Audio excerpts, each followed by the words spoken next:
அவர் என் மீட்பர். எப்பொழுது அவன் இந்த காரியத்தை சொன்னான்? தன்னுடைய வாழ்க்கையில் எல்லாவற்றையும் இழந்த பொழுது, தன் பிள்ளைகள் எல்லாம் சாக கொடுத்த பொழுது, தன்னுடைய சொத்துக்கள் எல்லாம் இழந்த பொழுது, தனக்கு உண்டான எல்லாவற்றையும் இழந்த பொழுது, தன்னுடைய நண்பர்களுடைய அன்பை இழந்த பொழுது, தன்னுடைய மனைவியினுடைய அன்பை கூட இழந்த பொழுதுதான் அவன் இந்த வார்த்தையை சொல்லுகிறான், என் மீட்பர் உயிரோடு இருக்கிறார், என் மீட்பர் உயிரோடு இருக்கிறார்.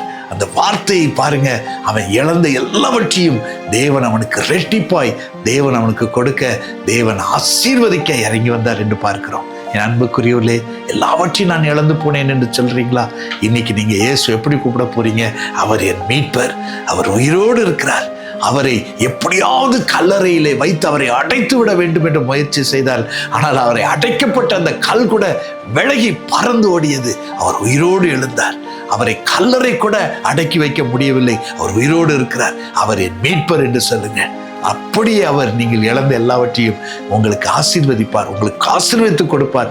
2 மடங்கு உங்களுக்கு ஆசீர்வாதத்தை கொடுப்பார். யோபுவை ஆசீர்வதித்தவர் நிச்சயமாக உங்களுக்கு உதவி செய்வார். காரணம், தேவன் பட்சபாதம் உள்ளவர் அல்ல. யாரும் அவரை மீட்பர் என்று சொல்லலாம். இன்று நாம் அவரை கூப்பிடும் பொழுது கட்டாயமா நாம் இழந்ததை 2 மடங்கு கொடுத்து உங்களை ஆசீர்வதிப்பார்.